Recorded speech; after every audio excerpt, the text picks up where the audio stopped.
thorough review and advice. I'm happy to inform you that the report by the EOCO does not reveal any ill finding or financial malfeasance in respect of the project. The principle of value for money was also achieved in the process, and management has also established that the Ghana School of Survey and Mapping does not own the subject piece of land where the school is sited. As a sector minister, I totally condemn the students' behavior and actions and accordingly authorize that the Ghana School of Survey and Mapping be closed down indefinitely with an immediate effect.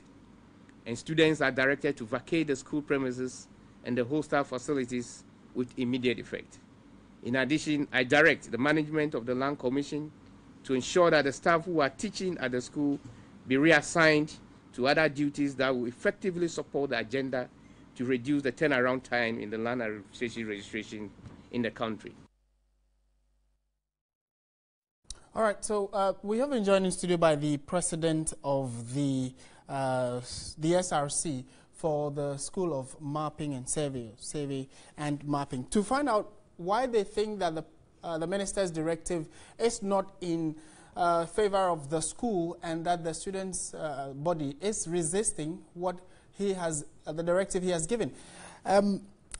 Bright Insia Ejapong is SRC president. Good afternoon. Thank you for joining us. Good afternoon, my brother. The name is Bright Joseph Insia.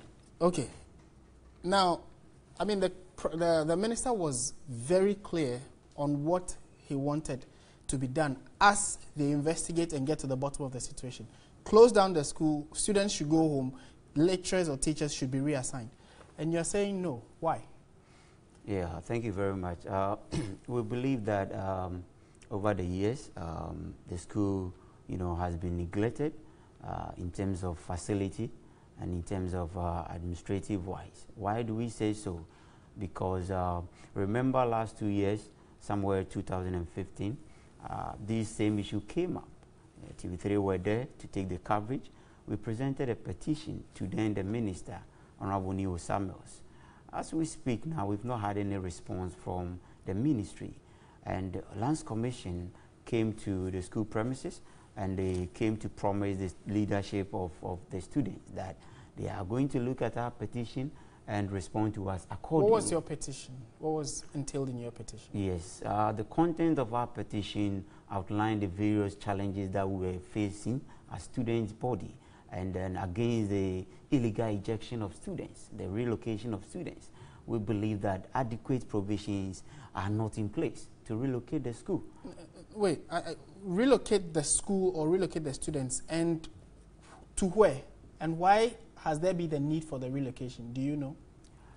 Yes, the need for the relocation, according to Lands Commission, they want to put up a head office complex on the school premises, and in an exchange, they are claiming they don't have the funding, so they have looked for a private investor to put up the structure for them, and in an exchange, they would allocate a portion of the school land to the private investor.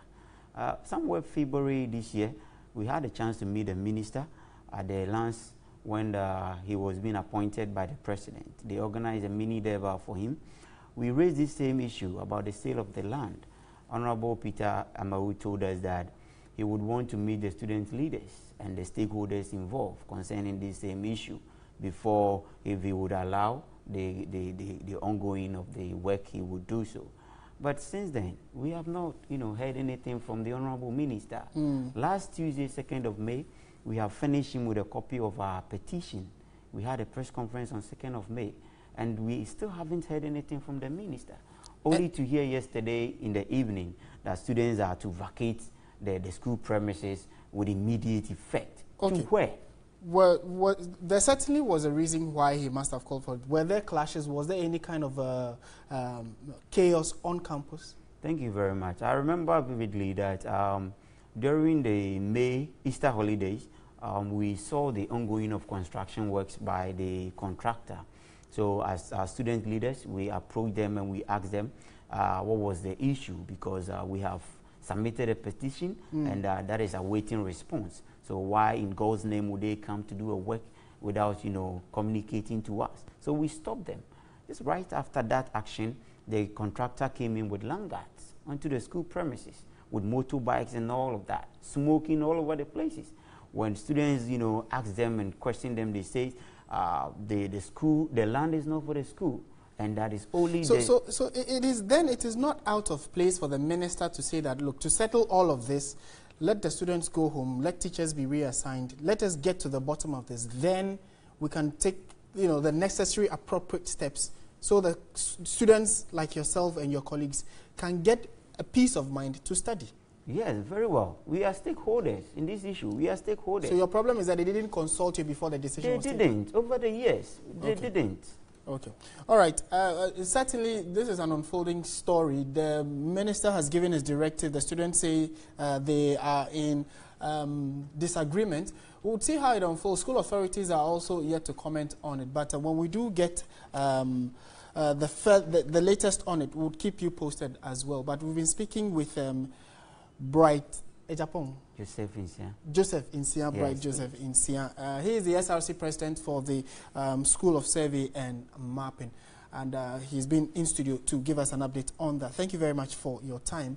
We'll certainly keep an eye on this development and keep you posted as well. Let's turn our attention to some other stories now. The Western Regional Minister, Dr. Kwekwe Friye, and his deputy, Gifty Kusi, have paid a visit to the victims involved in the gas explosion yesterday in the Western region. Now, the information we have indicate that his visit comes a day after the explosion at a utensils producing company in the Sekendi Takrady area, or in and around the Sekendi Takrady Road. The hospitalized are workers and residents who suffered various degrees of injury as a result of the explosion. Now, accompanying the minister were some members of the Regional Security Council and NADMO officials. And we also have an authority that President Akufo-Addo has tweeted today, moments before we came into the studio. The president sent out a tweet of condolence to the victims of the explosion, and saying that his thoughts and prayer is with them. Let's go to the phone lines now and speak to Ebenezer, who is currently with the minister, and Ebenezer Abakan is TV3's reporter in the Western region. Eben, good afternoon to you. Thank you for joining us. Good afternoon, Martin. Has the minister arrived, and if yes, what information has he gathered so far? Yeah, we are with him, but we went to Kwanta Regional Hospital first, where about 87 patients rushed due to the gas explosion. But according to them, about 15 were admitted, are currently receiving treatment. Currently, we are at Gapoha Hospital, where about several patients have been admitted here. But it seems this place, the injured persons are severe. So I have Regional Minister with me here going around to look. Hello, Eben. Hello. Yes. So I talked to him, and he's still going around checking what is happening now. He's going around patient by patient and asking them what happened and how they are feeling now. So I'm trying to get Regional Minister and talk to him right now. So if yeah, please hold on. Okay. So Ebenezer Abaka is our correspondent in the Western region, and giving us an update on the minister's visit to the victims who were involved in that gas explosion in the early hours of yesterday. Yes, Eben, we can hear you. So yeah. Hello. Yes, good afternoon, sir. Thank you very much for joining us. Yeah, it has been difficult getting the minister. But I have one of the patients to talk to. Okay. He's a worker of Gomco, where the incident happened. So I want to talk to him right now. Please, good afternoon. Thank you, sir. Yeah, what's your name? My name is Patrick France. Yeah, you are on air on TV3. Can you give us what happened yesterday? Okay, yesterday we go to work normally we start at 6 o'clock. But we were there around 7 o'clock, and yes, they all have to get out from the flat. And you don't know what to happen. The moment you get out of you saw that there is this thing, gas smoke. And say, hey, what is this? We haven't seen that before. Immediately as you are talking now, then catch a fire. Then they call fire service. So when the firemen come, Right. Well, we will be getting back to Ebenezer Abaka. He is TV3's Western Regional Correspondent, and he is with the Minister. In our subsequent bulletins, we'll give you what the Minister's thoughts are about what he has seen. But we earlier today hit the streets of Accra to find out from Ghanaians what they made of how such institutions are not giving the requisite attention and safety measures with regard to fuel and gas filling stations. This is what they had to say. Another gas explosion caused havoc in Takoradi yesterday, leaving many people injured. But this adds to the numerous occurrences across the country, the most recent one being the trade fair explosion that claimed some lives. But what is it we are not doing right, and how do we prevent future occurrences? What do you think? Even whilst we're not in the production of gas, this thing is happening. Now we are into production. So I think that we have a lot of expertise here who could help us to solve this problem once and for all. Otherwise, our human resources, we are losing them. It's very serious. They have to make sure those people who plant the gas station, they have to do it at, as I'm saying, far away, isolated area, so that they can do their business. I think by now the authorities must find antidote to that, but still it's the same problem. I don't know whether the place have to be barricaded so that this is, or maybe there's a leakage somewhere. I don't know whether they check these things, but since it has happened before, I think they should be very vigilant now to see to that in future such occurrences doesn't occur. The government should implement laws as to where we should put these gas stations. I think they should be sited, especially the tanks, where the tanks are kept. They should be sited way away from the cities where people are walking around. Like I watched a video on Twitter yesterday. When the fire was burning, people were getting closer to it and the explosion happened. I think that's very wrong, and a lot of education has to go on.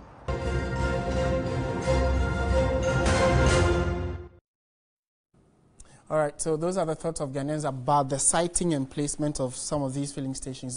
Just before we go to our next interview, which is also related, I just want to quickly read out the president's tweet about this. He says that very sad and sorry to hear about the gas explosion in Takoradi yesterday. I extend my deepest condolence to the injured and families affected. Awaiting the report from the regional minister, that's a Western regional minister, to see what government can do to stop such incidents in the future, unquote. Those are the words of President Akufo-Addo about yesterday's gas explosion. We've been joined in studio, though, by Kofi Abrakwa. He is the Director of Monitoring and Evaluation Research and IT Merit under the NADMO office here in Ghana. And I would want to put a few questions to him with regard to the fire yesterday and what can NADMO do when we have such disasters? How quickly can they respond? Then we would extend the interview to issues of flooding. Now that the rains are upon us, how prepared are we as a country? Good afternoon, sir. Thank you very much for your time. You're welcome. To start with yesterday's incident, how quickly do you think NADMO could have responded? And under such circumstance, what does NADMO do? Thank you very much. Yes, it's unfortunate that this incident happened at this time.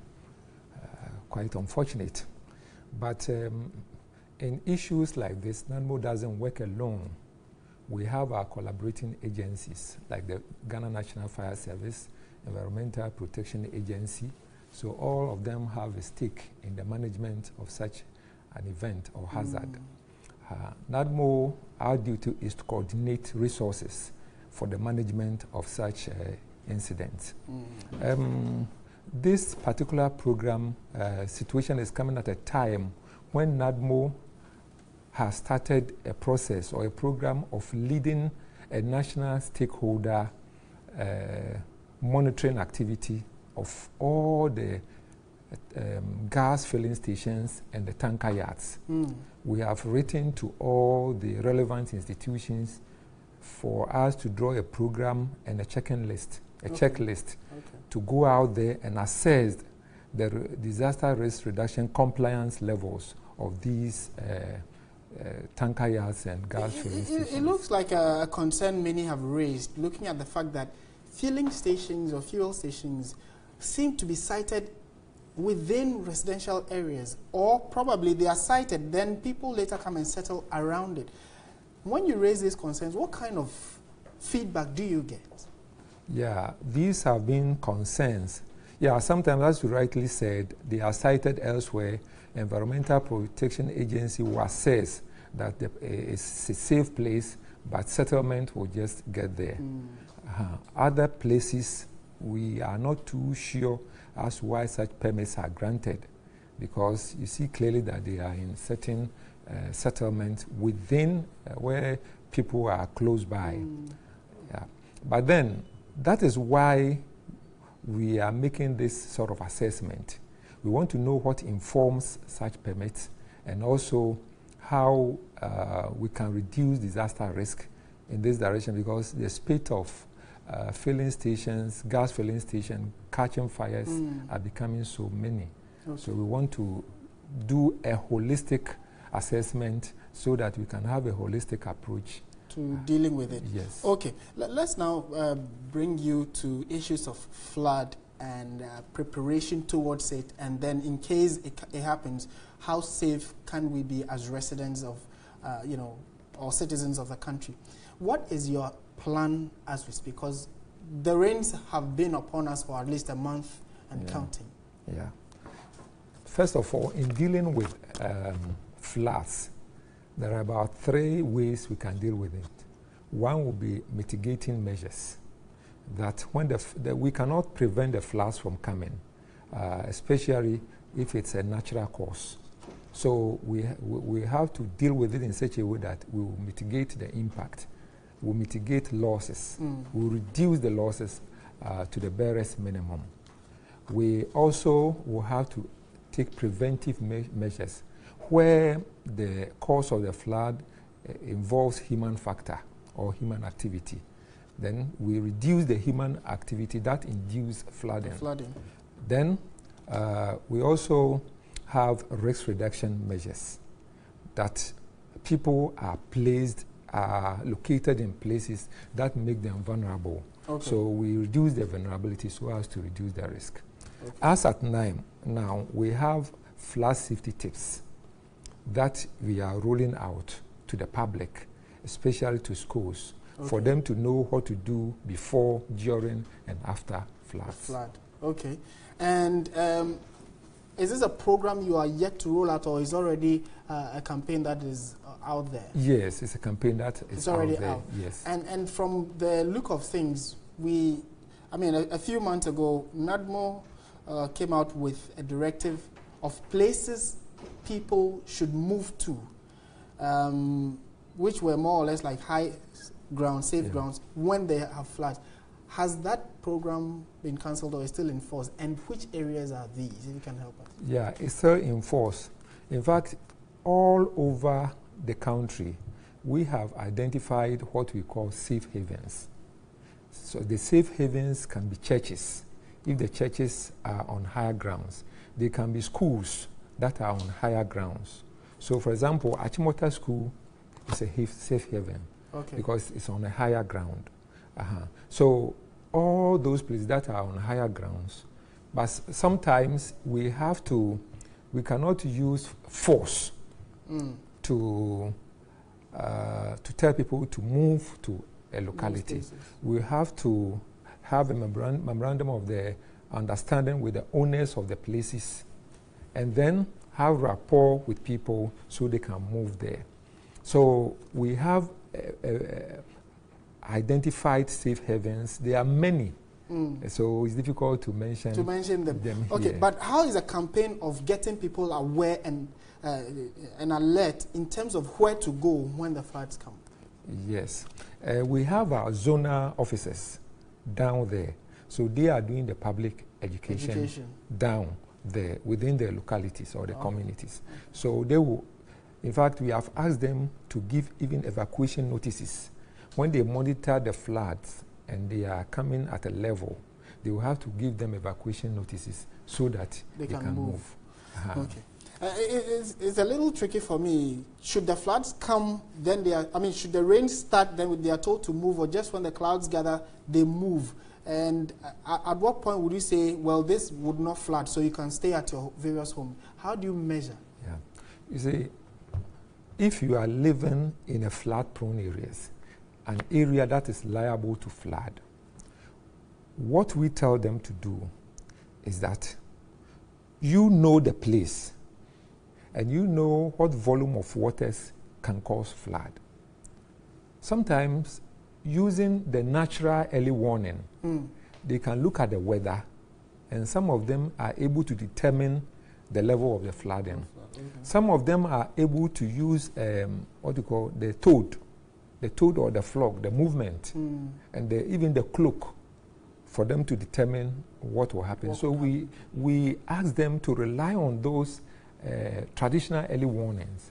And then our early warning, we monitor the water warning system, and then we inform the communities. But then we tell the communities, if you have doubt as to how to determine whether it will flood or not, it's better to evacuate during the onset of the rains, so that you are free. And when it subsides, you can come. When you evacuate and it doesn't rain, you are safe. You are safe. You don't lose anything. Okay. We'll have to leave it here, but certainly we'll be collaborating with you for a lot more public education, because we like to use our platform to educate the masses, especially on issues of flood and fire. We've been speaking with Kofi Abrakwa. He is the Director of Monitoring and Evaluation Research and IT. That's put shortly as Merit under the NADMO office here in Ghana, telling us about preparation towards floods as the rains are upon us. Thank you very much, and we hope to see you soon again in our studio. This is still Midday Live. We'll be back shortly.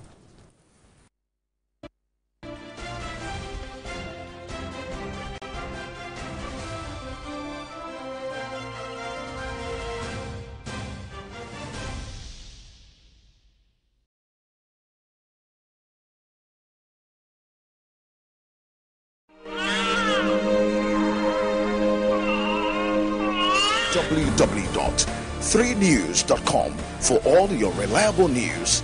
3 News, news at your fingertips.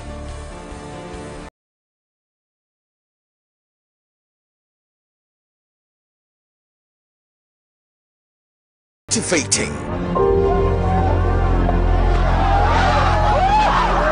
reliable, President Mahama, who addressed a number of chiefs and people of credible, and breaking news.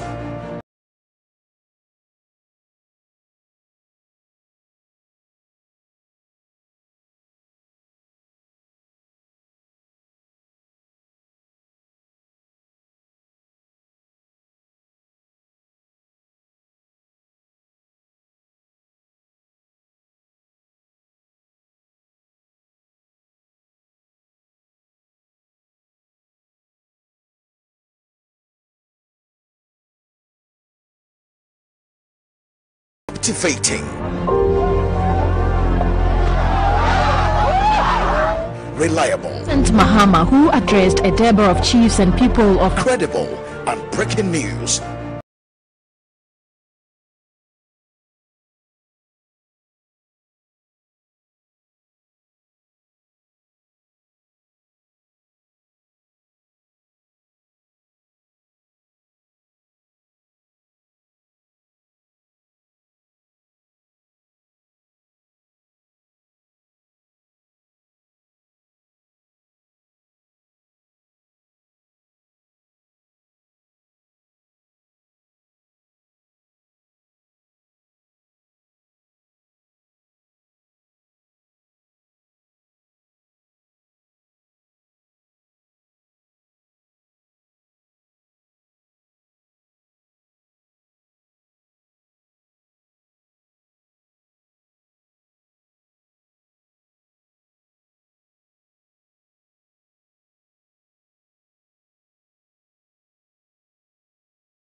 captivating,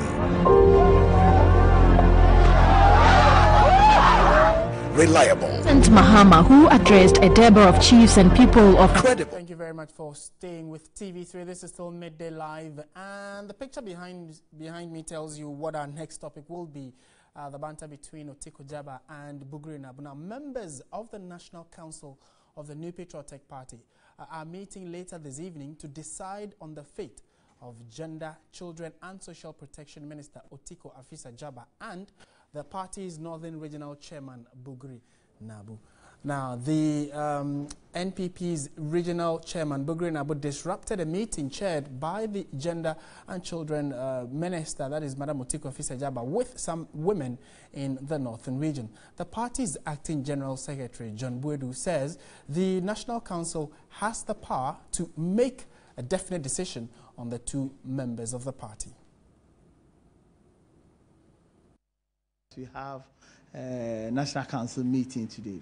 It's not part of the agenda, but obviously with such an important thing happening, it may pop up at the meeting. Then after that, whatever decision the party, because National Council is the second highest decision-making body of the party apart from the annual delegates conference. So its decision, it can even decide that certain things should be done, you understand? So let us restrict that to them. They have the powers and the mandate to deal with those aspects. I've told you the position of the party and how regrettable we think it is for us, especially where our president, Nana Addo Akufo-Addo, had taken a tour of our sub-region, our close neighbors, and the kind of interaction and goodwill that he brought along. This has really made it impossible for even the Ghanaian people, the ordinary person, the ordinary trader, who is interested in seeing the kind of agreement and arrangement that the president had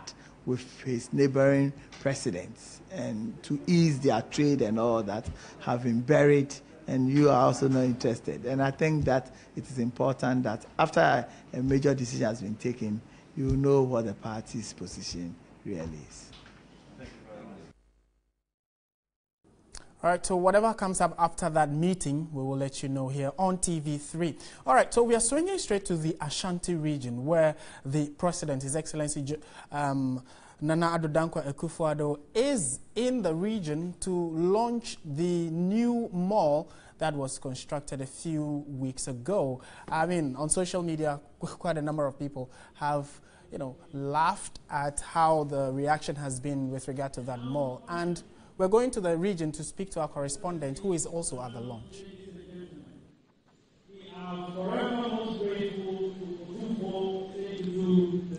All right, so we are coming to you live from the Kumasi City Mall. It is the grand opening of the largest mall in the Ashanti region at the moment. In fact, currently the chairman of the Kumasi City Mall is speaking, talking about Kofi Setre, and these are some of the things that he have mentioned in about 10 minutes of his statement to the general public, a section of the general public, and then a number of dignitaries who have also gathered here. In fact, he has mentioned that this whole mall cost the company some $95 million. So $95 million was actually pumped into the elevation of the mall. And he also made mention of the fact that this concept of a mall is fairly new in Ghana, and for that matter, Kumasi. Mind you, we have a couple of them in Greater Accra, Takoradi, and now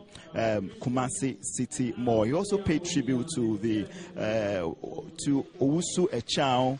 I'm describing him as a trailblazer as far as his initiative of introducing more in the country is concerned. So now the question was why Kumasi was chosen as the second largest, being the second largest city, and for that matter, establishment of a facility like this. And he said that Kumasi is an active trading hub, and for that matter, it was imperative, or it was actually important that a facility like this is actually introduced, and also for the fact that Ashanti region is also a food basket. I mean, is to be able to feed the various stores and stalls in this mall a number of consumable product. And you also made mention of the fact that the mall is just a modern concept of our traditional markets. I mean, all coming together. So it's actually a one-stop shop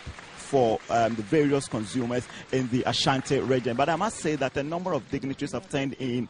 We have the President of the Republic of Ghana here, the Asantehene. They are also here. They haven't spoken yet, but we will be coming through with all that they will say. The President is actually expected to touch on public-private partnership, which is a major thematic area as far as this particular governance or government is concerned. So we will be coming back to you from the Kumasi City Mall. William Evans Inkum, TV3 News.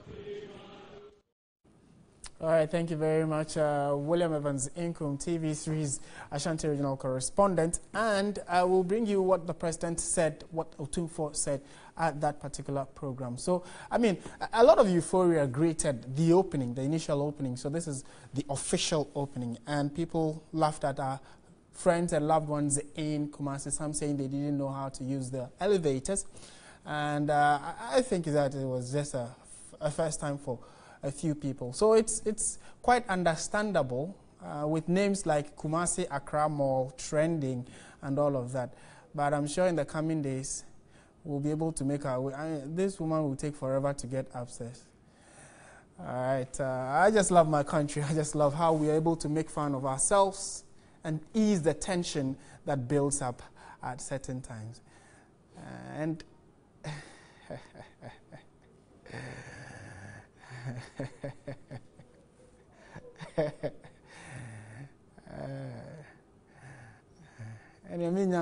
I'm sure that's what she said. Anyway, details of that particular opening will be coming to you in our subsequent bulletins. Let's turn attention to issues about Ghana's population. And Ghana has set a national population growth rate target of 1.5% by 2020. Ghana's population is estimated to be close to 29 million. The current population growth rate is 2.5%, which means that the country's population will double every 28 years. Current national population growth rate of 2.5% is very high. Executive Director of the National Population Council, Letitia Asiedu-Dartey, affirmed the high population growth rate stifles development, citing pressure on social amenities including schools and hospitals. It will surely be compromised. Commodity will be a problem. The human resource is challenged. When we go out, we have fewer clients accessing facilities, so there's quality of care. We'll have to start focusing on human resource. We'll have to start focusing on quality and move away from quantity. The National Population Council's target of 1.5% by 2020 will translate into Ghana's population doubling every 47 years. Ghana was the third country to have a population policy in 1969 after Mauritius and Kenya, when the population growth rate was 3%. In the 1960s, Ghana and Malaysia had the same age structure of under 15 years, forming 40% of the population. In 2010, Ghana had under 15 age population of 38.3% and Malaysia 27.4%. Ghana has a dependency ratio 76%, meaning every 100 people are taking care of 76 people. Malaysia has a dependency ratio of 46%, translating into every 100 people taking care of 46 people. You cannot have an age structure where the below 15 years is 40% and developed. No matter the resources that you have, because they are pure consumers, it will just keep consuming. So it makes development very, very challenging and difficult. In 1965, Malaysia's GDP was $1.916 billion, while Ghana's GDP in 1965 stood at $1.217 billion. After Malaysia reduced its population rate to 1.5%, its GDP in 2014 was $265.283 billion, and Ghana's GDP stood at $33.542 billion at a 2.5% rate, according to the World Bank. For a country to develop, economic growth has to be 3 times population growth.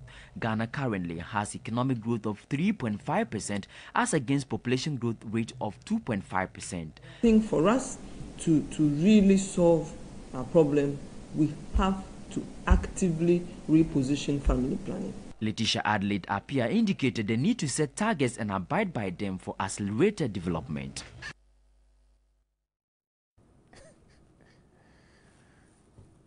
All right, this is still Midday Live on TV3. Business News is up next with Pakwesi Asare. Business segment is brought to you by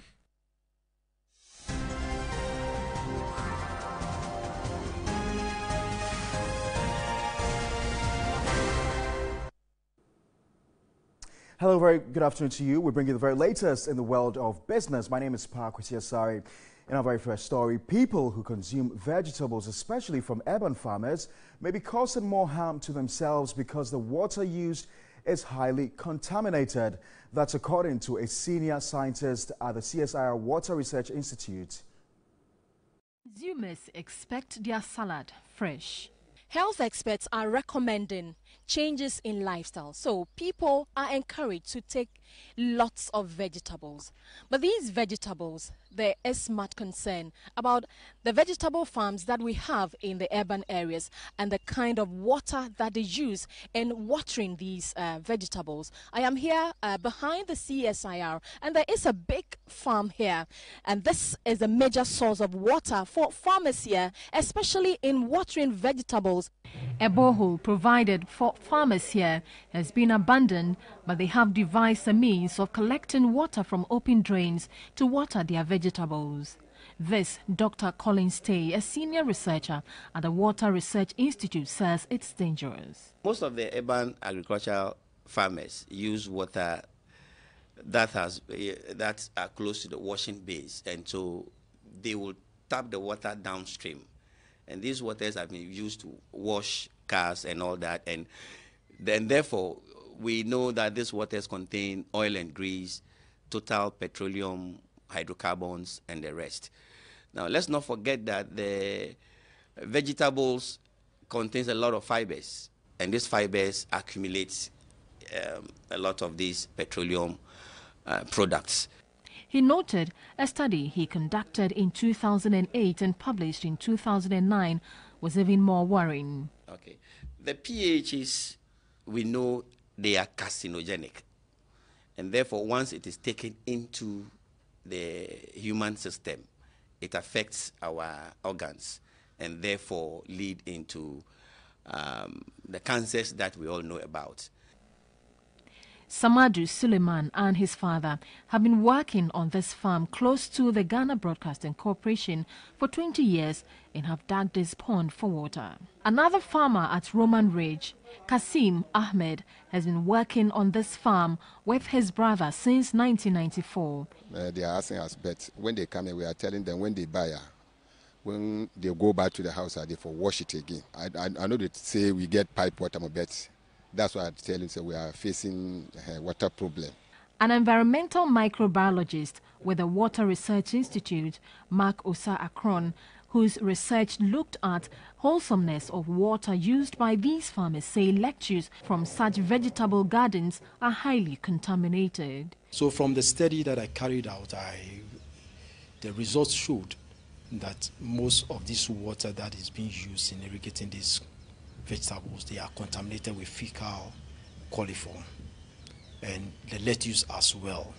And I compared this with WHO standards, which were far above the quality that is required for irrigating these vegetables. He added bacteria can get into vegetables in several ways and recommended thorough washing before consumption. But until agricultural practices are well monitored and managed, certain practices can negatively affect consumers. For TV3, AC Benewanyame reporting. And my name is Pakwesi Asare, right here from the studios of TV3. That's how we conclude the business report. We've got the very latest in the world of sports coming up with Hearing Now.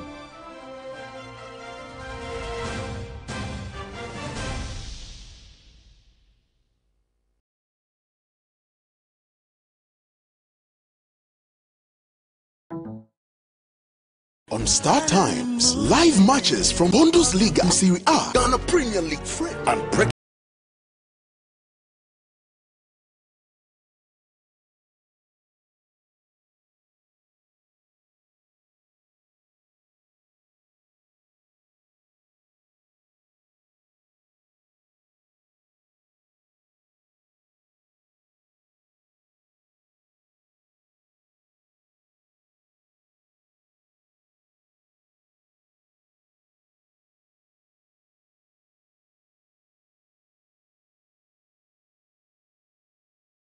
Captivating. Reliable. President Mahama, who addressed a Deborah of chiefs and people of credible and breaking news.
Captivating. Reliable. President Mahama, who addressed a Deborah of chiefs and people of credible and breaking news.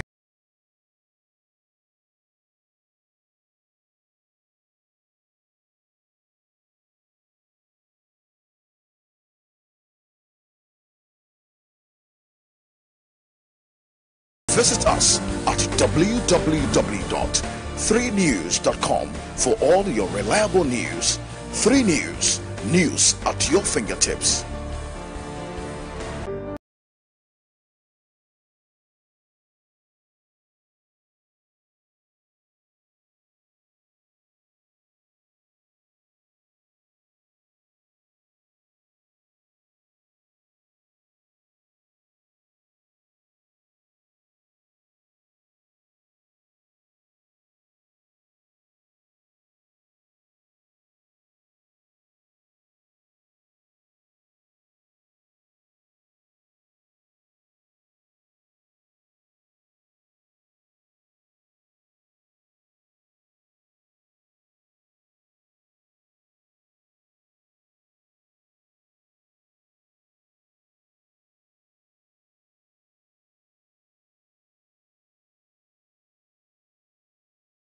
Captivating.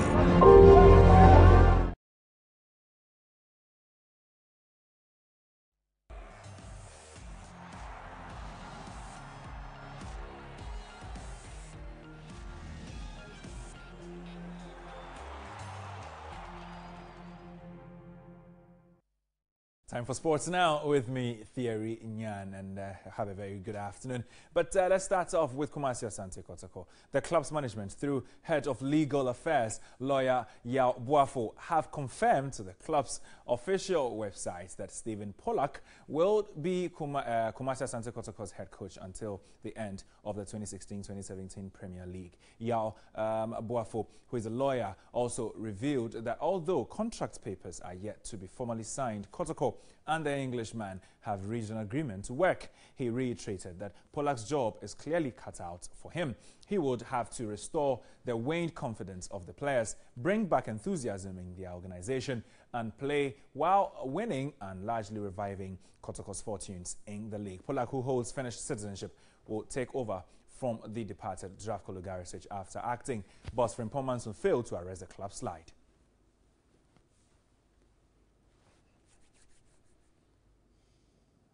Now, it was a solemn day for Ghana football on Tuesday, 16 years after the May 9 stadium disaster, when 127 fans lost their lives in Africa's West Stadium disaster. Yao Sulabi and Anand Anderson have this report on plans to reshape the Accra Sports Stadium and how some victims will still struggle to come to terms with the tragic events of that day. They say time heals. But for many of those affected by the events at the Accra Sports Stadium 16 years ago, that is not exactly true. Take Madam Mensa Dake, for instance. She lost her husband in a stampede triggered by the rush for the exits after policemen fired tear gas into sections of the stands during a Hearts Kotoko game. 16 years down the line, the emotions are still raw for her. We have a child, and whenever I watch what occurred on May 9th, it saddens me. It breaks my heart that he is no more.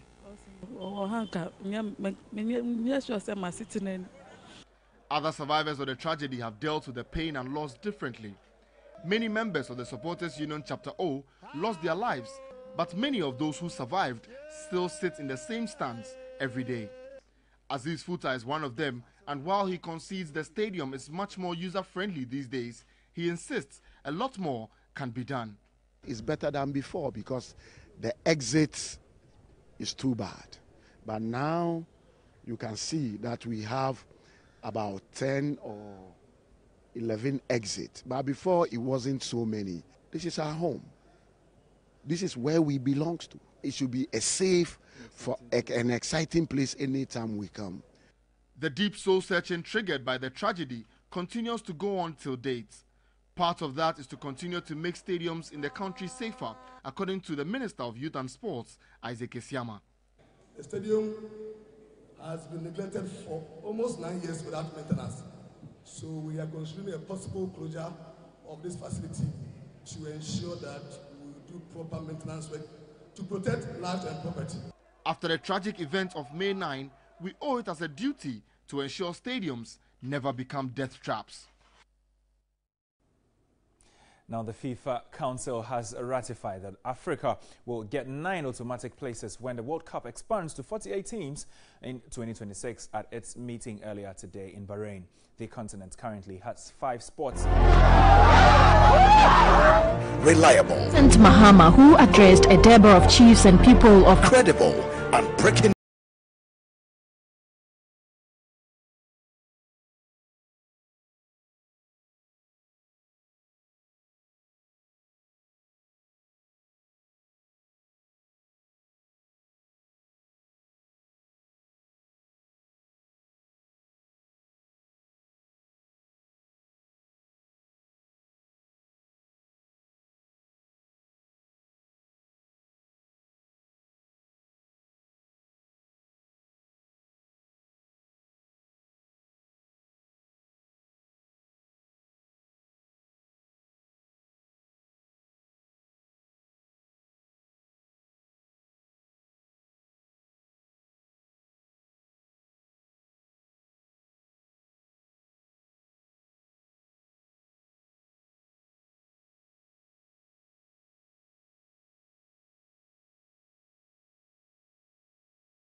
activating. Reliable. President Mahama, who addressed a Deborah of chiefs and people of credible and breaking news.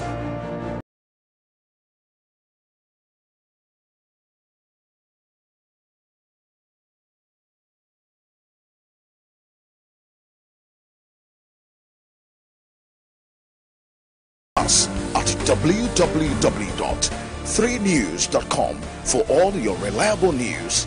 3 News, news at your fingertips.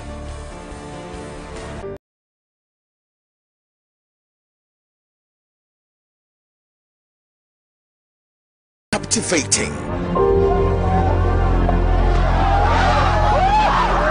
reliable, and Mahama, who addressed a number of chiefs and people of credible, and breaking news.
In Syria's civil war. The visit of Moscow's highest diplomat comes in the wake of President Trump's dismissal of FBI Director James Comey, who is leading investigations into alleged Russian meddling in the 2016 U.S. election. Meanwhile, senior Democrats in the U.S. Congress have intensified their calls for an independent investigation into whether the 2016 Trump election campaign had ties with Russia following the FBI director's dismissal.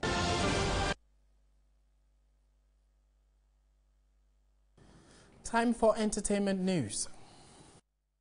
Entertainment news is brought to you by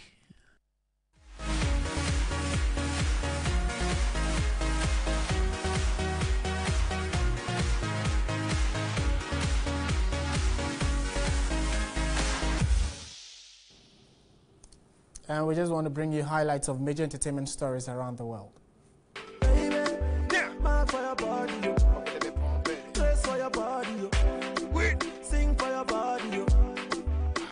Forbes Africa has, in the May 2017 edition of its magazine, ranked multi-award-winning Ghanaian rapper and CEO of Success Music, Michael Osuado, also known as Sarkodie, 9th on its list of top 10 artists on the African continent.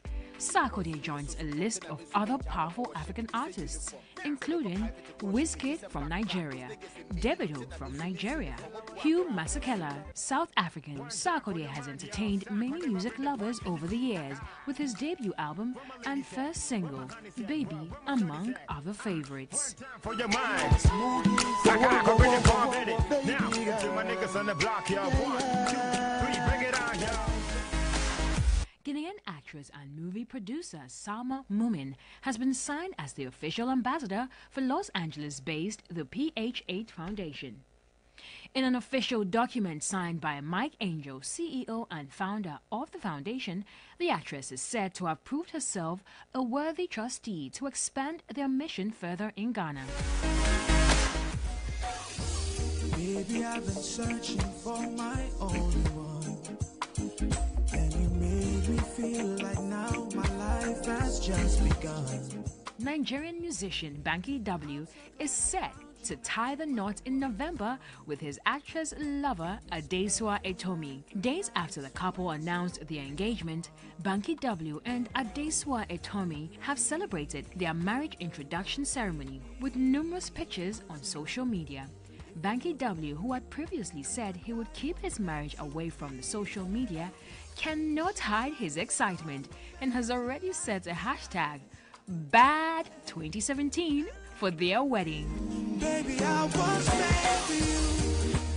I was made for you. But you were made for me. Baby, can't you see that I was made? Congratulations to Ban Ki-moon. I am officially announcing my wedding day subsequently. Thank you very much for watching. There is more news on our website, 3news.com. My name is Martin Asiedu-Dartey. Do have a good afternoon, and as always, stay positive. Bye for now.